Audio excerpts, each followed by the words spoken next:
خلق منها زوجها وبث منهما رجالا كثيرا ونساء واتقوا الله الذي تساءلون به والأرحام إن الله كان عليكم رقيبا يا أيها الذين آمنوا اتقوا الله وقولوا قولا سديدا يصلح لكم أعمالكم ويغفر لكم ذنوبكم ومن يطع الله ورسوله فقد فاز فوزا عظيما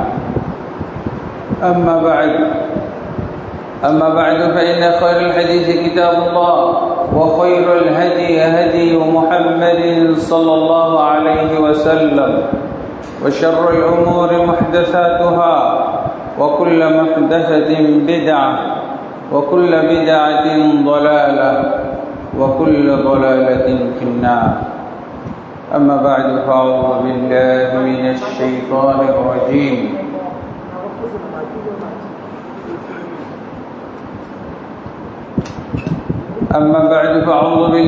الشيطان الرجيم ولله على الناس حج البيت من استطاع إليه سبيلا ومن كفر فإن الله غني عن العالمين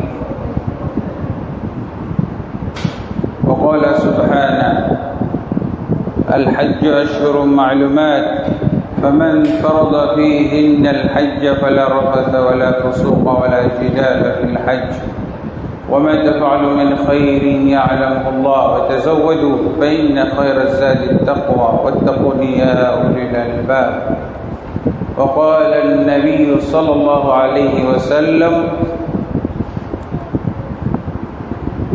من حج لله فلم يرفث ولم يفسق رجع كيوم ولدته أمه متفق عليه وقال النبي صلى الله عليه وسلم الحج المبرور ليس له جزاء إلا الجنة الحمد لله আল্লাহ তাবারক ওয়া তাআলার অসংখ্য অগণিত তারিফাত সানা এবং শুকরিয়া যে আল্লাহ আমাদেরকে সুস্থ রেখে দ্বীন এবং ঈমানের সাথে সালাতুল জুমা আদায় করার জন্য গাজীপুর চৌরাস্তায় গ্রেট ওয়াল সিটিতে অবস্থিত এই সহি আকীদার প্রতিষ্ঠান সহি আকীদা সহি মানহাজের প্রতিষ্ঠান ওমর ইবনুল খাত্তাব মাদ্রাসা মসজিদ জামে মসজিদে আমাদেরকে সালাতুল জুমা আদায় করার জন্য আসার তৌফিক দান করেছেন আলহামদুলিল্লাহ রাব্বিল আলামিন নবী মুহাম্মদুর রাসূলুল্লাহ সাল্লাল্লাহু আলাইহি ওয়াসাল্লামের প্রতি অসংখ্য অগণিত দুরূদ ও সালাম নাযিল হোক আল্লাহুম্মা সাল্লি আলাইহি আল্লাহুম্মা বারিক আলাইহি আল্লাহুম্মা সাল্লিম আলাইহি অতঃপর সম্মানিত মুসল্লিয়ানে কেরাম আজকে যে বিষয়ে খুতবা প্রদান করব সেটা ইসলামের একটি অবহেলিত বিষয় ইসলামের পাঁচটি রুকনের মধ্যে পাঁচটি মৌলিক ফরজের মধ্যে রোল নাম্বার 5 এই বিষয়ে আলোচনা হবে রোল নম্বর 5 আবার জীবনে একবার ফরজ এই জন্য এই ফরজের ব্যাপারে অনেক অবহেলা মুসলমানদের মধ্যে কিন্তু কোরআন এবং সুন্নাহর দৃষ্টিতে এটা কি অবহেলার উপযুক্ত কশিনকালও না এই বিষয়ে যদিও পঞ্চম ফরজ পঞ্চম রুকন কিন্তু ইসলাম গঠন প্রণালীতে এর বিরাট একটা ভূমিকা আছে আপনি 4টা রুকন যথাযথভাবে পালন করেছেন কোনো ত্রুটি নাই অথচ পঞ্চম রুকনে যদি আপনি কোনো ধরনের অবহেলা প্রদর্শন করেন কোনো ধরনের যদি অবজ্ঞা প্রদর্শন করেন তাহলে কিন্তু এই 4টা রুকন পালন করা সত্ত্বেও আপনার ইসলাম থেকে বের হয়ে যাওয়ার সম্ভাবনা আছে। ইসলামের বিষয়টা হলো এরকম মৌলিক ফরজগুলো আমাদেরকে অবশ্যই গুরুত্বের সাথে দেখতে হবে। ইসলাম গঠন করতে হলে আমার 5টাই লাগবে, অবশ্য 2টা হলো শর্তযুক্ত। কি? সম্পদশালী হইলে 5টা মাপ নাই। গরিবদের জন্য 3টা, আর যারা ধনাঢ্য ব্যক্তি তাদের জন্য অবশ্যই 5টা ফরজই যথাযথভাবে পালন করতে হবে। 4টা পালন করলেও কোনো লাভ নাই, 5ম রুকনে সে ধরা খেয়ে যাবে। কারণ এই ব্যাপারে আল্লাহ তাবারক ওয়া তাআলা কি বলছেন? সূরা আলে ইমরানের 97 নম্বর আয়াত, ওয়ালিল্লাহি আলান নাসি হিজ্জুল বাইতি মান ইসতাতা ইলাইহি সাবিলা। আল্লাহর জন্যে, আল্লাহর উদ্দেশ্যে, আল্লাহকে রাজি খুশি করার জন্যে মানুষের উপরে হজ, বাইতুল্লাহর হজ পালন করা ফরজ করে দেওয়া হয়েছে। মান ইসতাতা ইলাইহি সাবিলা, যার বাইতুল্লাহ পর্যন্ত যাতায়াত করার সামর্থ্য রয়েছে। ওয়ামান কাফারা, আর যে কুফরি করবে, অর্থাৎ কুফরি সমান সমান পালন না করবে, যে ব্যক্তি ফরজ হওয়া সত্ত্বেও, সামর্থ্য থাকা সত্ত্বেও আদায় করবে না, হজ্জে যাবে না, এটাকে কি বলা হয়েছে? কুফরি করা, আল্লাহর সাথে কুফরি করা। ওমান কাফারা ফাইন্নাল্লাহা গানিয়্যুন আনিল আলামিন, যে ব্যক্তি কুফরি করবে আল্লাহর সাথে এই ব্যাপারে যে সে হজ্জে যাবে না, সামর্থ্য আছে কিন্তু গেল না, এই ব্যাপারে যদি কেউ আল্লাহর সাথে কুফরি করে, তাহলে আল্লাহ কি বলছেন? গানিয়্যুন আনিল আলামিন, আল্লাহ সমস্ত জগৎ থেকে মুখাপেক্ষীহীন, অমুখাপেক্ষী। আপনি ফরজ হওয়া সত্ত্বেও ফরজ পালন করলেন না, এতে আল্লাহর কোনো ক্ষতি হবে না। কার ক্ষতি হবে? বান্দার ক্ষতি হবে। সারা পৃথিবীর মানুষ যদি আল্লাহর সাথে কুফরি করে, তাহলে কার ক্ষতি হবে? আল্লাহর কোনো ক্ষতি হবে না, সবার ক্ষতি হবে, সবাই ক্ষতিগ্রস্ত হবে, সবাই জাহান্নামে যাবে, কিন্তু আল্লাহর কোনো ক্ষতি হবে। তাহলে যদিও 5ম রুকুন, কিন্তু মারাত্মক কথা আছে। সামর্থ্য থাকা সত্ত্বেও যদি কেউ এই ফরজ আদায় না করে, তাহলে সে কুফরি গুনার মধ্যে পতিত হলো। এই আয়াতের তাফসিরে বিভিন্ন ধরনের বক্তব্য পাওয়া যায়। রাসূলুল্লাহ সাল্লাল্লাহু আলাইহি ওয়াসাল্লামের সাহাবীগণ তাফসির করেছেন এই আয়াতের তাফসির। আয়াতের তাফসির তো রাসূলুল্লাহ সাল্লাল্লাহু আলাইহি ওয়াসাল্লাম করবেন, সাহাবায়ে কেরাম করবেন। তো এই আয়াতের তাফসিরে আল্লাহ রাসূল সাল্লাল্লাহু আলাইহি ওয়াসাল্লাম থেকে সহিহ সনদে পাওয়া যায়, আর ওইটা সাহাবী ওমর ইবনে খাত্তাব থেকে সহিহ সনদে পাওয়া যায়। সহিহ সনদে যেটা পাওয়া যাচ্ছে সেটা কি? একটা হলো ইবনে আব্বাস রাদিয়াল্লাহু আনহু বলছেন, মান জাহাদা ফরিদাতুল হজ্জি ফাকাদ কাফার, যে ব্যক্তি হজ্জের ফরজিয়তকে অস্বীকার করবে সে কাফের হয়ে গেল। ফরজিয়ত অস্বীকার, এই ব্যাপারে সবাই একমত। সাহাবী যে তাফসীর করলেন এই ব্যাপারে সবাই একমত। আর একটা হলো ওমর ইবনে খাত্তাব রাদিয়াল্লাহু আনহু থেকে বর্ণিত, এটাই ইবনে তিরমিজির মধ্যে আল্লাহ রাসূল সাল্লাল্লাহু আলাইহি ওয়াসাল্লাম থেকে সরাসরি বর্ণনা করা হয়েছে। সুনান তিরমিজি বা জামে তিরমিজির মধ্যে আল্লাহ রাসূল সাল্লাল্লাহু আলাইহি ওয়াসাল্লাম থেকে সরাসরি বর্ণনা করা হয়েছে, কিন্তু আল্লাহ রাসূল সাল্লাল্লাহু আলাইহি ওয়াসাল্লাম থেকে বর্ণনাটা একটু দুর্বলতা আছে। আর যেহেতু ওমর ইবনে খাত্তাব রাদিয়াল্লাহু পর্যন্ত এটা সনদ সহিহ, সেটা কি মান আতাকাল হাজ্জা ফালাম ইয়াহুজ্জা ফাসাওয়াউন আলাইহি ইয়াহুদিয়ান মাতা আম নাসরানিয়ান আও নাসরানিয়ান। قال ابن كثير هذا إسناده صحيح إلى عمر رضي الله عنه। ইবন কাসির রাদিয়াল্লাহু আনহু তিনি বলছেন, ওমর ইবনে খাত্তাব রাদিয়াল্লাহু বলছেন যে ব্যক্তির হজ করার সামর্থ্য আছে অথচ হজে গেল না, সেই ব্যক্তির জন্য উভয়টাই সমান। সে ইহুদি হয়ে মারা যাক অথবা খ্রিস্টান হয়ে মারা যাক। অর্থাৎ ইহুদি হয়ে মারা যাওয়ার অপশন আছে অথবা খ্রিস্টান হয়ে মারা যাওয়ার। ইহুদি এবং তাহলে মুসলিম হয়ে মারা যাওয়ার অপশন নাই। তাহলে মারাত্মক না? যদিও আমি রোল নম্বর 5 ইসলামের পঞ্চম রুকন বলে অবহেলা করতেছি, কিন্তু দেখেন এই অবহেলার জায়গাটা কত মারাত্মক।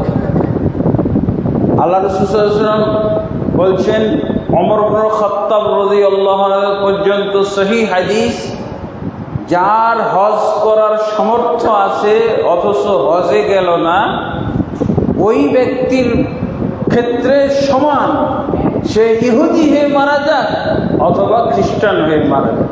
আরেকটা শব্দ আমরা মুসলমানরা মনে হয় যোগ করে ফেলেছি, এই জন্য আমরা হজের গুরুত্ব দিই। মুসলমান হয়ে মারা যাক, এটা হাদিসে নাই, এটা আমরা বানিয়ে ফেলেছি। এই বানিয়ে ফেলার কারণে আমরা অবহেলা করতেছি। মুসলমান হয়ে মারা যাওয়ার কোনো অপশন নাই। আপনি কোনটা পছন্দ করেন? ইহুদি হয়ে মারা যাওয়া পছন্দ করেন, সেটা হইতে পারে। খ্রিস্টান হয়ে মারা যেতে পারেন, সেটা হইতে পারে, কিন্তু মুসলিম হয়ে মারা যাওয়ার অপশন নাই। এখন কথা হলো, এই হাদিসের ওমর ইবনে খাত্তাব এই একই কোরআনের আয়াতের তাফসিরে হাসান বসরি ওমর ইবনে খাত্তাব রাদিয়াল্লাহু থেকে বর্ণনা করেছেন। ওমর ইবনে খাত্তাব বলেছেন এই আয়াতের ভিত্তিতে, সূরা আলে ইমরানের 97 নম্বর আয়াতের ভিত্তিতে কি বলছেন? لقد هممت أن أبعث رجالا إلى هذه الأمصار فينظر كل من كان له جدة فلم يحج فيضرب عليهم الجزية ما هم مسلمين। ওমর ইবনে খাত্তাব রাদিয়াল্লাহু বলেছিলেন, এই আয়াতকে সামনে রেখে এই আয়াতের আলোকে তিনি একটা আইন পাশ করেছিলেন। সেটা কি?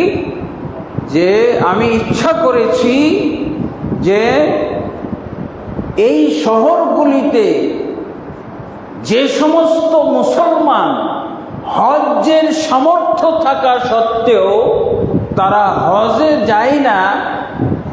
যায়নি, কাফেরদের মতো তাদের উপরে আমি ট্যাক্স বসিয়ে দিই। কাফেররা যদি ইসলামী রাষ্ট্রে থাকে,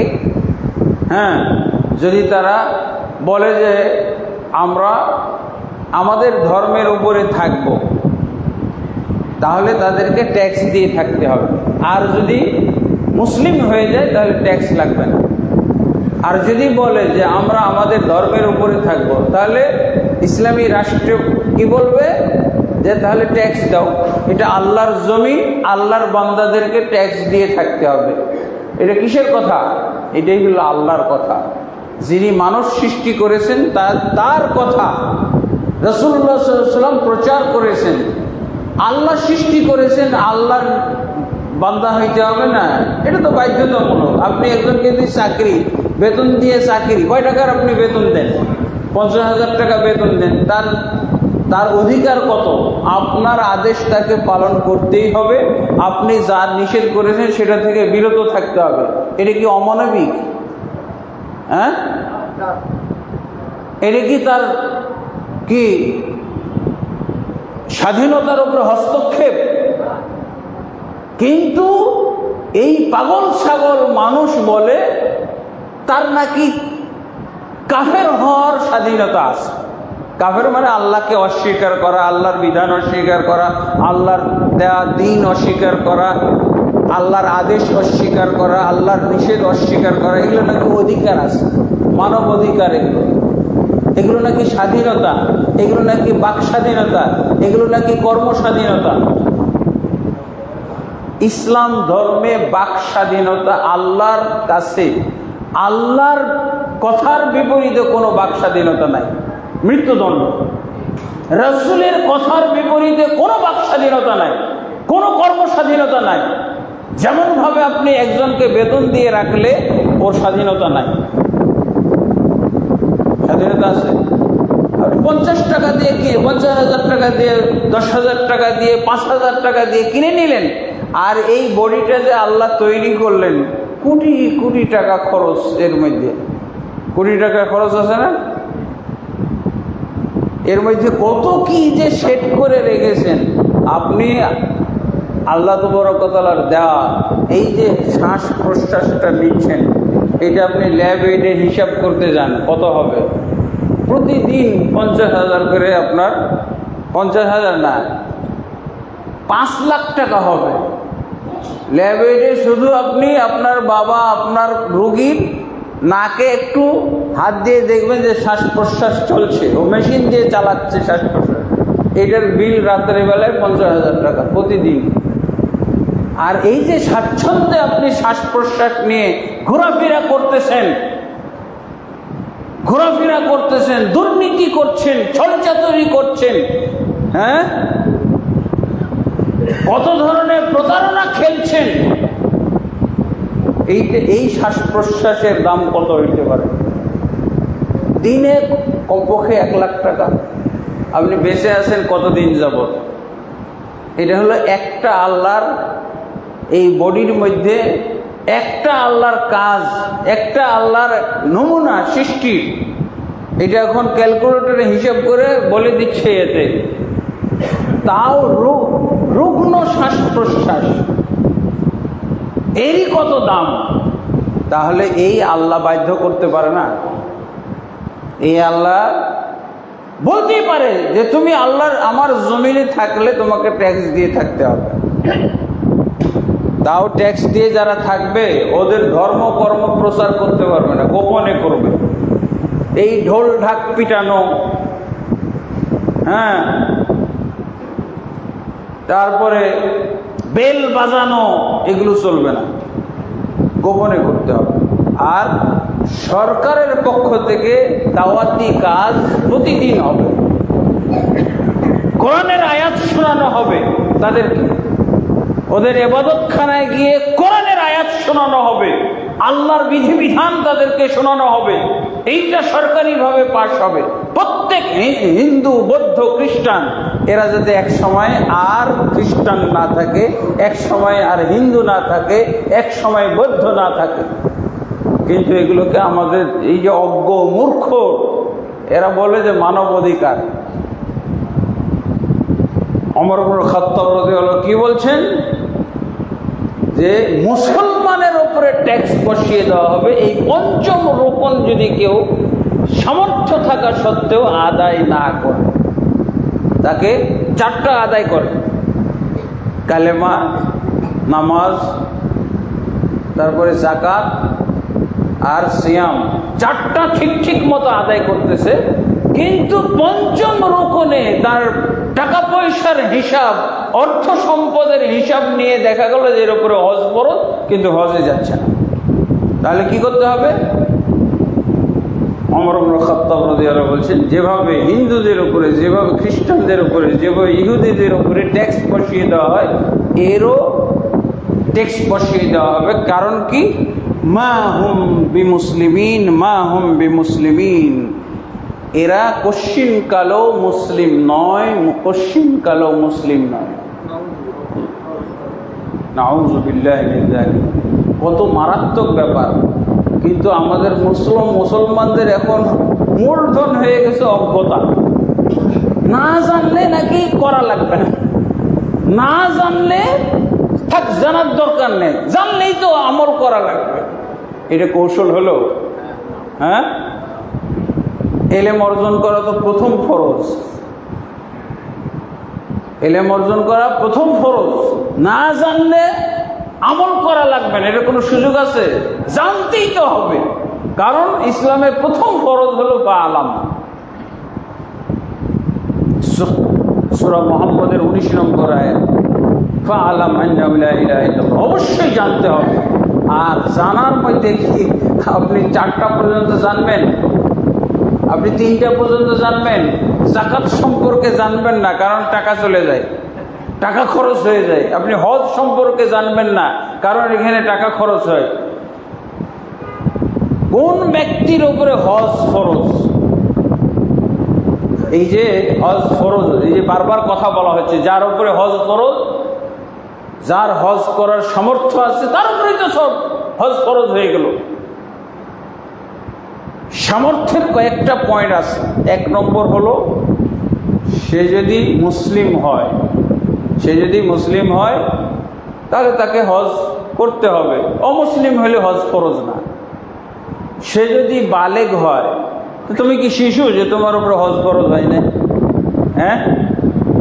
আর একটা 3 নম্বর শর্ত হলো, সে যদি জ্ঞান সম্পন্ন হয়, জ্ঞান মানে বিবেক বুদ্ধি বিবেচনা আছে, জ্ঞান বুদ্ধি আছে, পাগল নয়। এই যে রাস্তাঘাটে হেঁটে বেড়াচ্ছে পাগল ছাগল, এদের হজ ফরজ। তুমি ওকে পাগল ছাগল নাকি? হজ যে না করে সে তো পাগল ছাগল হইতে হবে, তাহলে তার উপরে হজ নাই। সামর্থ্যবান হইতে হবে, সামর্থ্য থাকলে হজ। তাকে জিজ্ঞেস করবে, আপনি কি ফকির, হজে যাচ্ছেন না কেন? আপনি কি মিসকিন? তাহলে প্লেট নিয়ে বের হন, ভিক্ষার ঝুলি নিয়ে বের হন। আপনার টাকা পয়সা আছে অথচ হজে যাচ্ছেন না। হজ তো ফকির মিসকিনের উপরে ফরজ না। আপনি কি ফকির না মিসকিন, কোনটা? আর একটা হলো স্বাধীন হইতে হবে। কৃতদাসের উপরে হজ ফরজ নয়। আপনি কি কৃতদাস? আপনি কি কারো কেনা গোলাম? হ্যাঁ, কার কেনা গোলাম আপনি?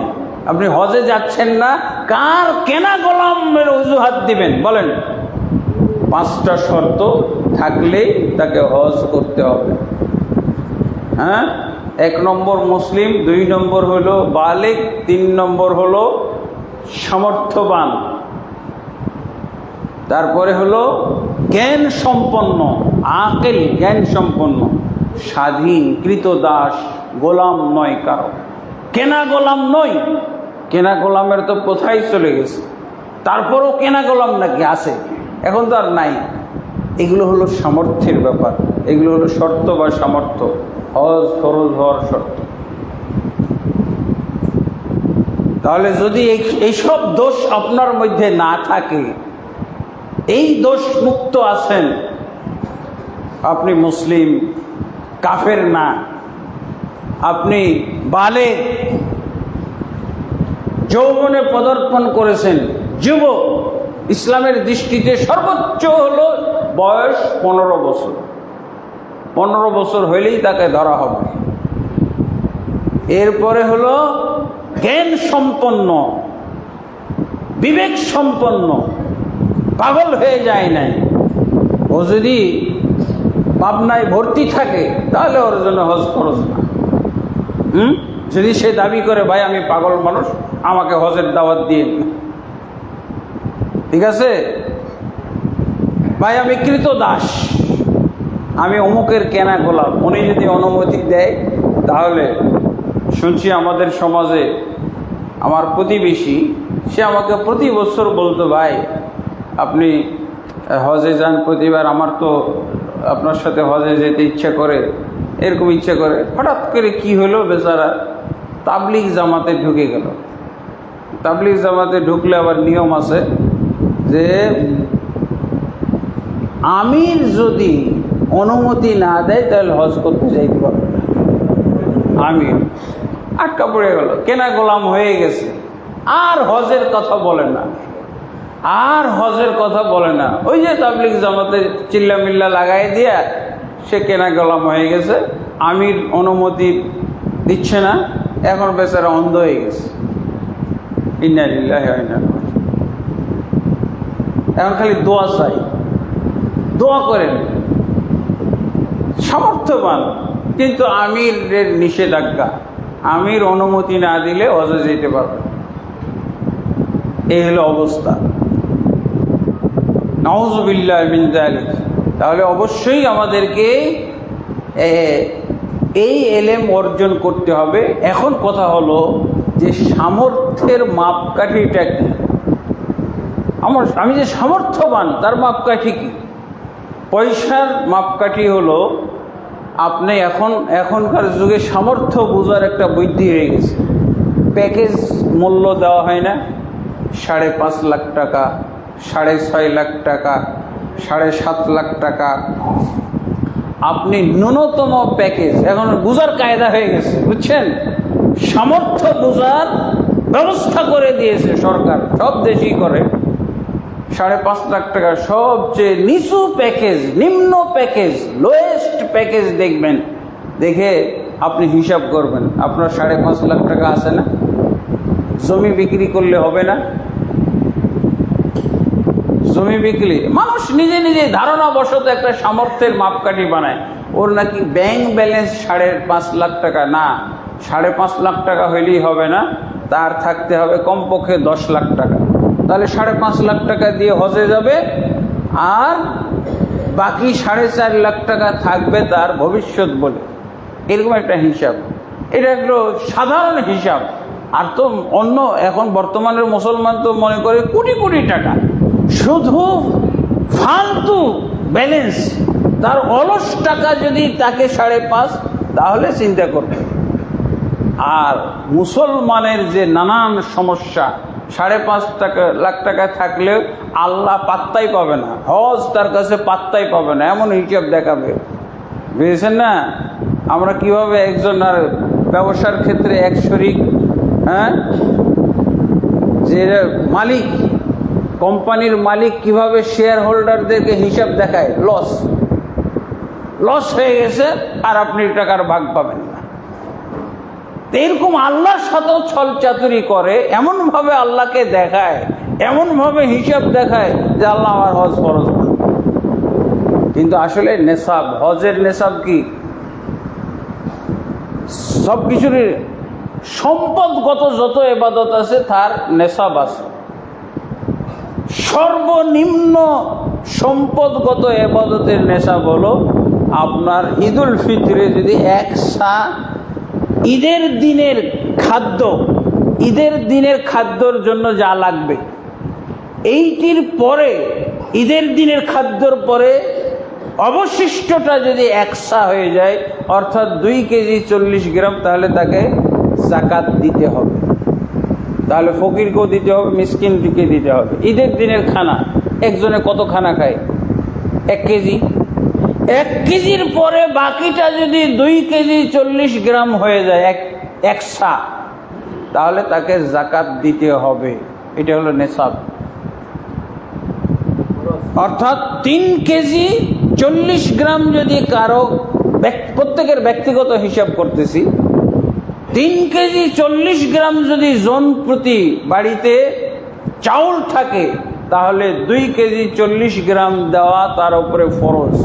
তাহলে নেশাব কয় কেজি হলো? তার সম্পদ যাকাত দেওয়ার জন্য, যাকাত ফরজ হওয়ার জন্য তার নেশাব কত?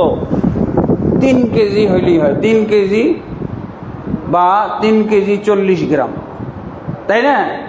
এটা হলো নেশাব। সে যদি যাকাতুল ফিতর না দেয়, তাহলে সে এই যাকাত ত্যাগকারী বলে গণ্য হবে, যাকাত ত্যাগকারী বলে গণ্য হবে। আবু বকর রাদিয়াল্লাহু আনহু খলিফা হওয়ার পর যুদ্ধ করছিল কাদের সাথে? এই যাকাত ত্যাগকারীদের সাথে যুদ্ধ হয়েছিল। যাকাত তারা মানবেই না, 4টা রুকন মানবে, যাকাত মানবে না। কারণ কি? তারা বুঝলো যে যাকাত হলো আল্লাহ রসুল সাল্লাল্লাহু আলাইহি ওয়াসাল্লাম যতদিন বেঁচে ছিল ততদিন পর্যন্ত ফরজ, আল্লাহ রসুল মারা গেছে আর যাকাত দিতে হবে। এই বুঝের কারণে তারা তাহাজ্জুদ পড়া মানুষ, তারা তাহিয়াতুল মসজিদ, তাহিয়াতুল ওযু সব পড়তো, হজ উমরাও করত। তারা রমজানের সিয়াম একটাও বাদ দিত না। কালেমা তাওহীদ বুঝার ক্ষেত্রে কোনো গ্যাপ ছিল না, কিন্তু যাকাত দিবে না। আবু বকর রাদিয়াল্লাহু আনহু তাদেরকে মুরতাদ ঘোষণা করলেন। এদের বিরুদ্ধে জিহাদ করতে হবে, এদেরকে জিহাদ করে আবার ইসলামে ফিরিয়ে আনতে হবে। কয় নম্বর রোকন ছিল? 3 নম্বর রোকন। 2 নম্বর রোকন ত্যাগকারী কোনো মুসলমান ছিল না, নবীর যুগও ছিল না, আর সাহাবীদের যুগও ছিল না। ওমর ইবনে খাত্তাব রাদিয়াল্লাহু আনহু 3য় রোকন ত্যাগকারী পাওয়া গেল, তুল কামাল অবস্থা। 3য় রোকন পালন না করার কারণে তুল কামাল অবস্থা ঘটিয়ে দিলেন আবু বকর রাদিয়াল্লাহু আনহু। ওমর রাদিয়াল্লাহু আনহু সুপারিশ করতে এসেছে, বলছে, হে আল্লাহর রাসূলের খলিফা, আপনি কি বলছেন? তারা তো কালেমা পড়া মুসলমান। রাসূল সাল্লাল্লাহু আলাইহি ওয়াসাল্লাম বলছেন কালেমা পড়লেই জান্নাত। এরা তো কালেমা পড়ে, কালেমা পড়ার পর আরো 3টা রোকন পালন করে। 3টা রোকন কি? তারা পালন করতেছে সিয়াম, তারা পালন করতেছে হজ উমরা, তারা পালন করতেছে কালেমা। কালেমা তো আছে, কালেমা, সালাত, সিয়াম, হজ উমরা, 4টা রোকন পালন করতেছে। অথচ আপনি তাদেরকে মুরতাদ ফতোয়া দিচ্ছেন, তাদের বিরুদ্ধে যুদ্ধ জিহাদ করার আপনি আদেশ দিচ্ছেন, এটা কেমন কথা? ওমর ইবনে খাত্তাবকে সবাই পাঠাইছে, সাহাবায়ে কেরাম, যে আপনি বুঝান। খলিফা আবু বকরকে আপনি বুঝান। ওমর ইবনে খাত্তাব বুঝাইতে গেছে, কালেমার ফজিলতের হাদিস শোনাইতে শুরু করছে। আর তার অর্থ আরো 4টা রোকন, 4টা রোকনের ব্যাপারে বলছে। তারপর আবু বকর রাদিয়াল্লাহু আনহু ওমরকে ধমক দিলেন। অথচ আবু বকর ছিলেন নরম প্রকৃতির মানুষ, ওমর ছিল ধমক দেওয়া মানুষ। ধমক দেওয়ার মানুষ হলো ওমর, আর সেই ওমর এখন ধমক খাইতেছে আবু বকর রাদিয়াল্লাহু আনহু। ওমর ইবনে খাত্তাব জীবনে এত বড় ধমক খাই নাই, আবু বকরের কাছে সেই দিন যে ধমক খাইছিল। ধমকটা আরবি ভাষায়, বাংলা ভাষায় দেয় নাই। কি বলেছিলেন? আজাব্বারুন ফিল জাহিলিয়াতি ওয়া খুওয়ারুন ফিল ইসলাম রাজাউতু নুসরাতাকা ওয়া আতাইতা বিখুযলানিকা। এই ফ্যানটা বন্ধ করে দেন। হে ওমর, তুমি সেই লোকটা না, জাহিলি যুগে কত বাঘের মতো একটা লোক ছিলে তুমি। জাহিলি যুগে তোমাকে বাঘের মতো দেখা গেছে, কোনো কম্প্রোমাইজ করতে না কারোর সাথে, বাঘের মতো এরকম শক্তিশালী বীর বাহাদুর। আর তুমি এখন আসছো এই ভেড়া ছাগলের মতো অবস্থা, মেও মেও করতে শুরু করেছো আমার সামনে। কি খুওয়ারুন ফিল ইসলাম, ইসলামে তুমি ভেড়া ছাগল ছেড়েছো। এটা অবশ্যই হইতে হবে।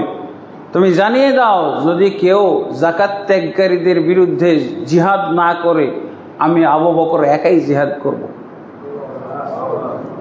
এই খবরটা জানিয়ে দাও, তুমি জানো এবং সবাইকে জানিয়ে দাও। লা উকাতিলান্না মান ফাররাকা বাইনাস সালাতি ওয়াজ যাকাত, অবশ্যই আমি আবু বকর ওই লোকদের বিরুদ্ধে জিহাদ করব, কিতাল করব। জিহাদ তো একটু সাধারণ আম শব্দ, আর কিতাল হলো বিশেষ শব্দ, ডাইরেক্ট অ্যাকশন। লা উকাতিলান্না মান ফাররাকা বাইনাস সালাতি ওয়াজ যাকাত, অবশ্যই ওই লোকদের বিরুদ্ধে আমি আবু বকর কিতাল করব, সশস্ত্র যুদ্ধ করব। সশস্ত্র যুদ্ধে কি নিহত হইতে পারে না? নিহত হইতে পারে, আহত হইতে পারে, পঙ্গু হয়ে যেতে পারে, সবকিছু সম্ভাবনা। সশস্ত্র যুদ্ধ করব। যে ব্যক্তি যাকাত এবং সালাতের মধ্যে পার্থক্য করবে, যাকাত আর সালাতের মধ্যে পার্থক্য আল্লাহ তাবারক ওয়া তাআলা কোরআনে একসাথেই বলছেন না, আকিমুস সালাহ ওয়া আতুজ যাকাত। একই সাথে আল্লাহ বর্ণনা করেছেন কোরআনে কত জায়গায়, সালাত কায়েম করো, যাকাত আদায় করো। কিন্তু সালাত কায়েম, এরা বলতেছে সালাত কায়েম করব, যাকাত আদায় করব না। পার্থক্য হয়ে গেল না? আবু বকর বললেন লা উকাতিলান্না, অবশ্যই আমি তাদের বিরুদ্ধে সশস্ত্র যুদ্ধ করব, যারা সালাত এবং যাকাতের মধ্যে পার্থক্য করবে। সালাত পড়লে যাকাতও দিতে হবে, পার্থক্য করার কোনো সুযোগ নেই। এরপরে যত আবু বকর রাদিয়াল্লাহু নমনীয় করার জন্য সাহাবায়ে কেরাম বলছেন, তত তিনি জোরালো ভাষায় এটা প্রত্যাখ্যান করেছেন। এরপরে আবারও কেউ বুঝাইতে আসছে, কি বলছে, ওয়াল্লাহি লা উকাতিলান্না আলা ইকালিন কানু ইউদ্দুনাহা ইলা রাসূলিল্লাহ সাল্লাল্লাহু আলাইহি ওয়াসাল্লাম, আমি আবু বকর রাদিয়াল্লাহু আনহু অবশ্যই যুদ্ধ করব তারা যদি জাকাতের পশুর সাথে তার রশিটাও না দেয়। পশু বেঁধে রাখে না রশি দিয়ে, এই রশিটাও যদি খুলে রাখে তাও যুদ্ধ হবে তাদের সাথে। পাওয়ার খালি বাড়াইতে আছে যে শুধু জাকাতের পশু দিলে হবে না, পশুর সাথে রশিটাও যদি সে না দেয় তাহলে তার সাথে যুদ্ধ হবে। আল্লাহু আকবার। কিভাবে ইসলাম আমাদের কাছে আসলো? আমাদের দেশে 90% 93% মুসলমানের দেশে বলছে বেনামাজি থাক, দাওয়াত দেওয়ার দরকার নেই। এক মহিলাকে এক মুরব্বী দাড়িওয়ালা বলছে, মা তোমার বোরকাটা কোথায়, নাকি তোমার ওড়নাটা কোথায়, ওড়না দাও না কেন? অপরাধী হয়েছে কে? মুরব্বী। ইন্না লিল্লাহি ওয়া ইন্না ইলাইহি রাজিউন। অপরাধী হলো মুরব্বী।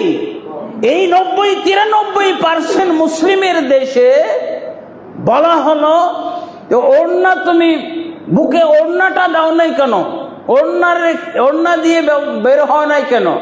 অপরাধী কে হয়েছে? মুরব্বী। ইন্না লিল্লাহি ওয়া ইন্না ইলাইহি রাজিউন। তার মানে যারা এই মুরব্বীকে অপরাধী সাব্যস্ত করেছে তারা সবাই মুরতাদ কাফের, পর্দার বিরুদ্ধে বলেছে। ইসলামের বিধান পর্দাকে তারা অস্বীকার করেছে, এরা সবাই মৃত্যুদণ্ডের আসামি। তাহলে ইসলাম নাই, তাই তারা বেঁচে আছে। আবার এটা কি? এটা নাকি তার ব্যক্তি স্বাধীনতা। ইসলামে কোনো ব্যক্তি স্বাধীনতা। তাহলে মুরতাদকে হত্যা করলো কেন? আল্লাহ রাসূল সাল্লাল্লাহু আলাইহি ওয়াসাল্লাম এই হাদিসগুলো আসলো কেন? মান বাদালা দীনাহু ফাকতুলু, যে ব্যক্তি তার দিন পরিবর্তন করবে তাকে তোমরা বাঁচিয়ে রেখো না, তাকে হত্যা করে ফেলো, তাকে হত্যা করে ফেলো। এগুলো হলো 90-93% মুসলমানের কথা। এই কথা শুনতে হবে, এই কথা মানতে হবে, এগুলো কোরআন হাদিসের কথা। অথচ আশ্চর্য হয়ে গেলাম যে এই বেপর্দা, এই বেহায়া, এই নাস্তিকা, এই জানিয়া, এই ব্যভিচারিণী মহিলার পক্ষে দাঁড়িয়ে গেল। 90-93% মুসলমান থেকে প্রতিবাদ আসলো, এই বেহায়া মহিলার বিরুদ্ধে নয়, তার পক্ষে প্রতিবাদ করলো। এটা নাকি তার ব্যক্তি স্বাধীনতা। ইসলামে কোনো ব্যক্তি স্বাধীনতা নাই। ইসলামের বিরুদ্ধে কথা বলে ব্যক্তি স্বাধীনতা বলবে, বাক স্বাধীনতা বলবে, কর্ম স্বাধীনতা বলবে, এগুলো নাই ইসলামে। এগুলো বলা নিষিদ্ধ, হারাম। যদি কেউ বলে যে বাক স্বাধীনতার পক্ষে অবস্থান নেয়, ও মুরতাদ হয়ে যাবে। কর্ম স্বাধীনতার ব্যাপারে সে যদি বলে তাহলে সে মুরতাদ হয়ে যাবে। ইসলামের না, অন্য ধর্মের ব্যাপারে আছে। হিন্দুর ব্যাপারে বলতে পারেন, বৌদ্ধ, খ্রিস্টান, এগুলোর ব্যাপারে বলতে পারেন। না বললে কেমন করে মুসলমান বলবেন? মুসলমান বানাবেন কি করে? যদি তার ধর্মের অসারতা, তার ধর্মের যদি আপনি অযৌক্তিকতা না তুলে ধরেন, মুসলমান হবে? আমি এক হিন্দুকে দাওয়াত দেওয়ার সময় বললাম, এই তোমাদের যে এত সুন্দর সুন্দর করে মূর্তি বানায়, এ কে বানায়? ওর পূজা হওয়া দরকার। কিসের এর পূজা?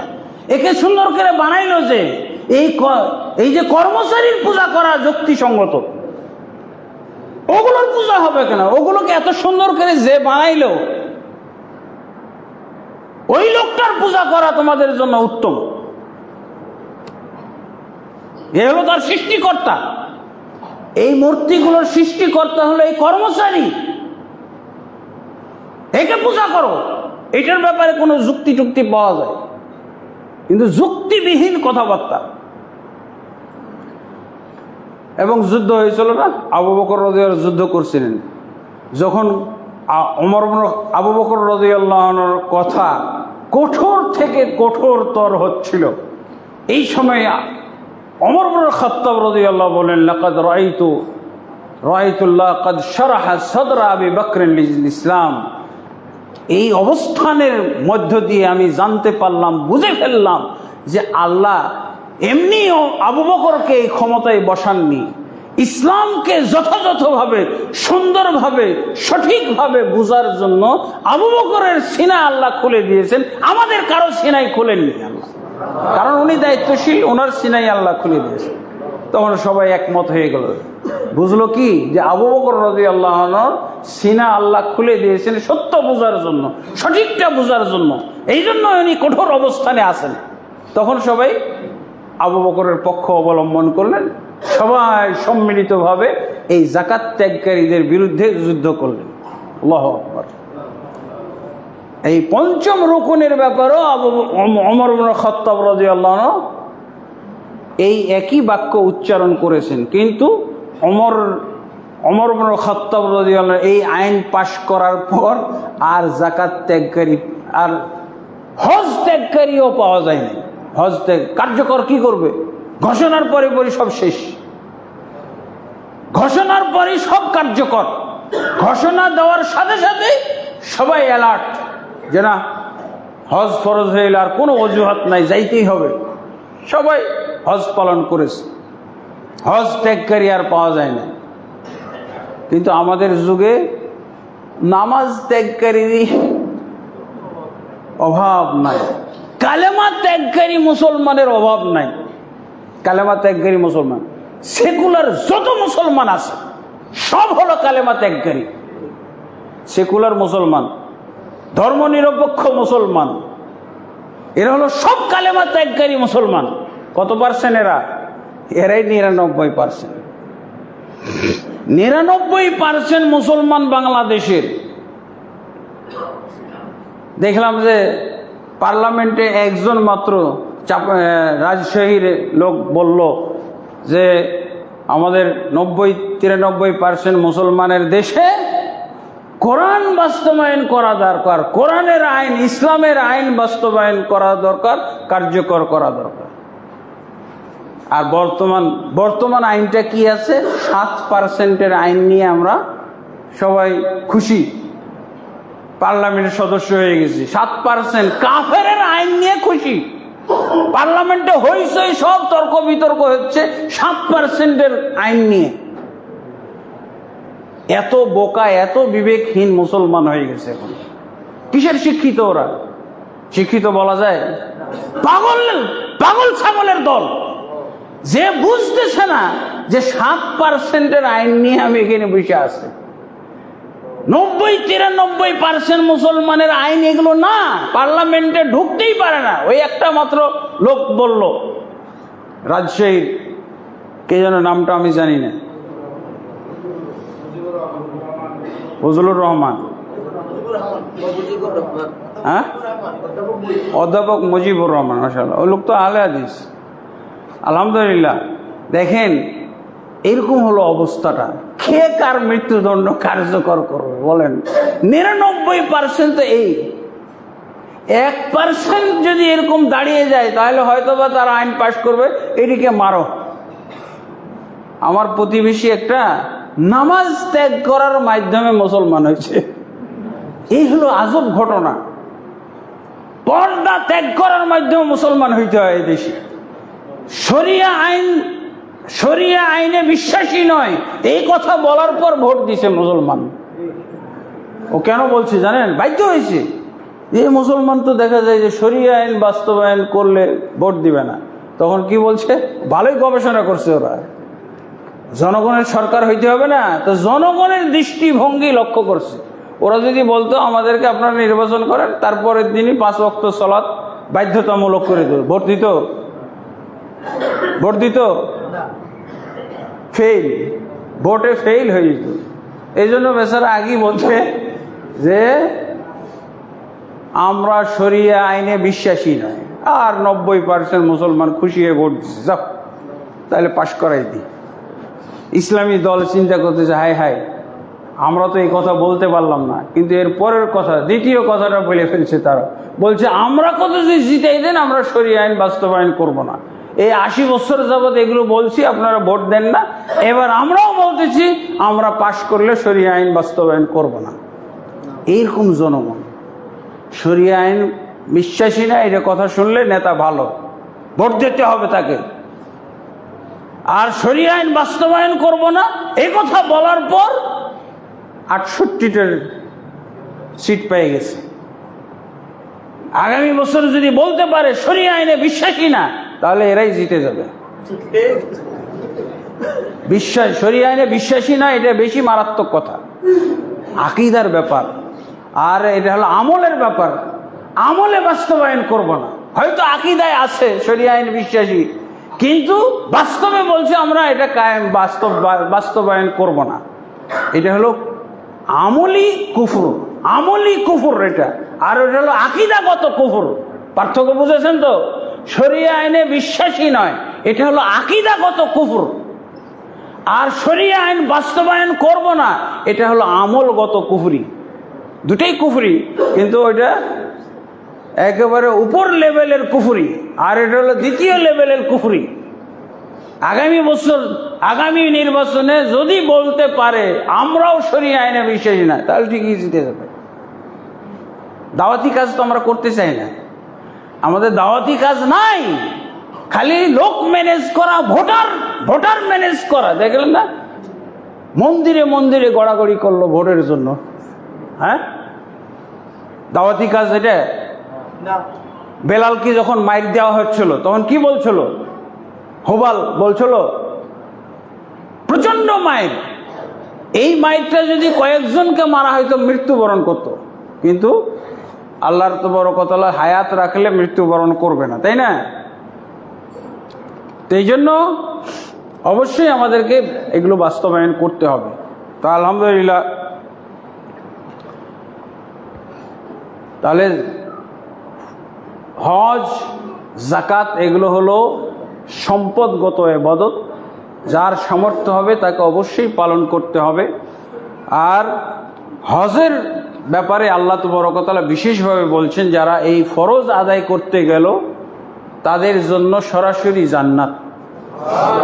যারা এই ফরজ আদায় করবে তারা নিষ্পাপ শিশুর মতো হয়ে যাবে। যারা অজুহাত দিচ্ছে যে আমার টাকা বাঁচবে না, হজ করলে টাকা শেষ, তাদের ব্যাপারে আল্লাহ রাসূল সাল্লাল্লাহু আলাইহি ওয়াসাল্লাম বলছেন, মান তাবিউ বাইনাল হজ্জ ওয়াল উমরা ফাইন্নাহুমা ইয়ানফিয়ানিল ফাকরা ওয়াজ যুনুব কামা ইয়ানফি আল কিরু খাবাসাল হাদিদ ওয়াজ যিহাবি ওয়াল ফিদ্দা।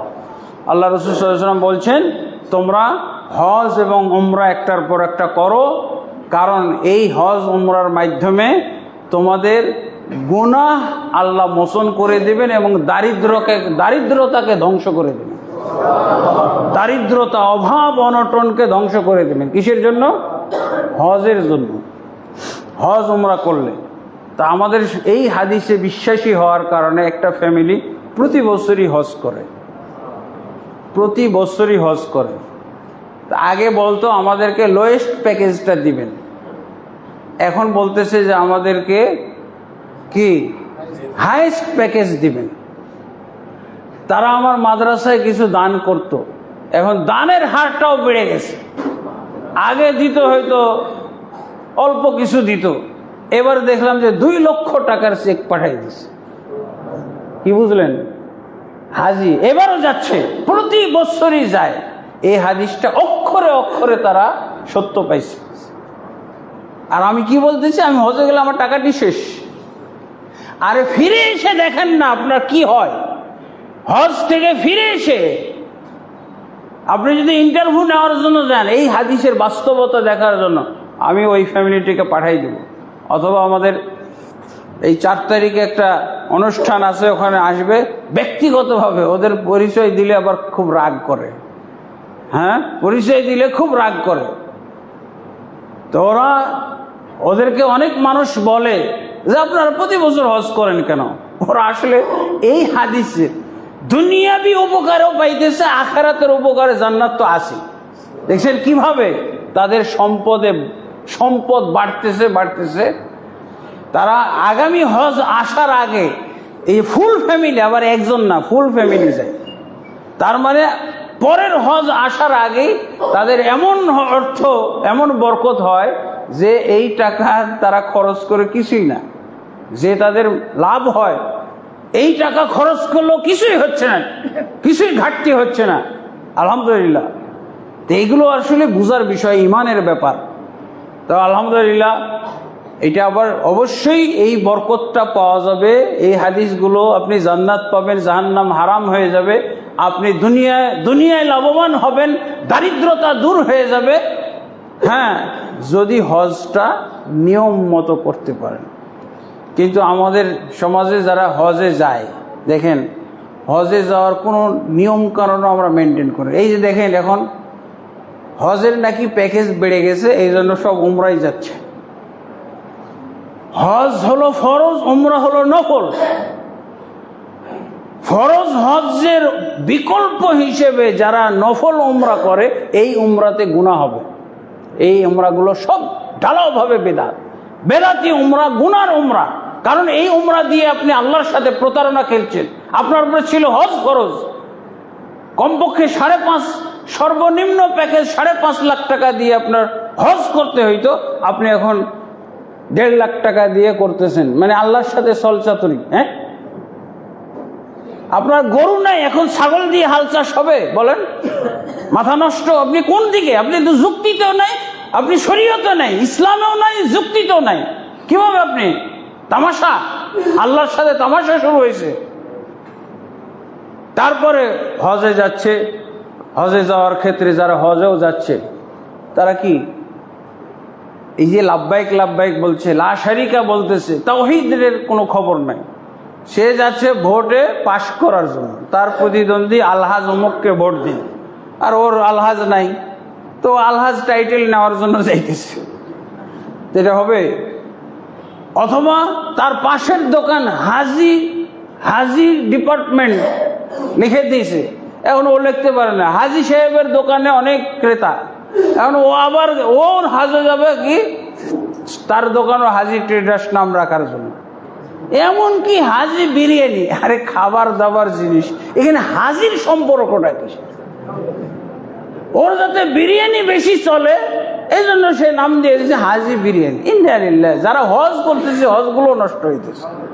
হজ তো করতে হবে একমাত্র আল্লাহকে রাজি খুশি করার জন্য, পরকালীন স্বার্থে। পরকালীন স্বার্থটা কি? গুনাহ মাফ, নবজাত শিশুর মতো হওয়া, জান্নাত নিশ্চিত, সরাসরি জান্নাত পাওয়া, এটা ওর পরকালীন। কিসের তুমি অর্থনৈতিক স্বার্থে, রাজনৈতিক স্বার্থে হজ করো? এটা তো হবে না। আর একটা হলো, যতই আপনি আল্লাহওয়ালা হন, কিন্তু হজটা রসুলের নিয়মে হইতে হবে, রসুলের নিয়ম। কিন্তু আমাদের দেশে রসুল সাল্লাল্লাহু আলাইহি ওয়াসাল্লামের নিয়মে হজ পালন প্রায় 99% এজেন্সি হাজিরা করায়ও না, আর কোনো হাজি জিজ্ঞাসাও করে না। এত টাকা দিয়ে যে হজে যাচ্ছে, এজেন্সিকে জিজ্ঞেস করেন না, ভাই কিভাবে আপনি হজটা করাবেন, কি খাবার দিবেন, কি পানীয় দিবেন, ফল ফ্রুট জুস টুস থাকবে কিনা, চা কফি দেওয়া হবে কিনা, কত কুটো কাছে থাকবেন, এইগুলো জিজ্ঞেস করে, জীবনও জিজ্ঞেস করে না। এদিকে আপনি মোটা তাজা হওয়ার জন্য যাইতেছেন, যেই জন্য আপনি হজে যাচ্ছেন সেটা কেন জিজ্ঞেস করেন না? আপনি কিভাবে হজ করাবেন? এই একটা প্রশ্ন করলেই আপনি বুঝে ফেলতে পারবেন। আমি তো ট্রেনিং দেই, এই যে ট্রেনিং এর ফসল, এই যে বইটা, আমার এই বইটা এক হাজি সাহেব বলছিল, বসুন্ধরার একজন ঊর্ধ্বতন কর্মকর্তা, যে ভাই আমাকে একটা হজের বিশুদ্ধ বই দিয়েন, আমি এই বই ফলো করে যেন হজ করতে পারি। দিলাম, তো আমার এই বইটাই দিয়েছিলাম। তো উনি কয়েকটা বই সংগ্রহ করে পড়েছেন, তো আমার এই বইটা তার শ্রেষ্ঠ মনে হয়েছে, এই বই অনুযায়ী হজ করছে। ফিরে এসে বলছে, আকরাম ভাই আপনি যদি অনুমতি দেন যে এই বইটা আমি 2000 কপি ফ্রি বিতরণ করব, আমি টাকা দিয়ে ছাপিয়ে ফ্রি বিতরণ করব। তখন তো আমার কোনো এজেন্সি বা কাফেলা ছিল না, অনেক আগের কথা।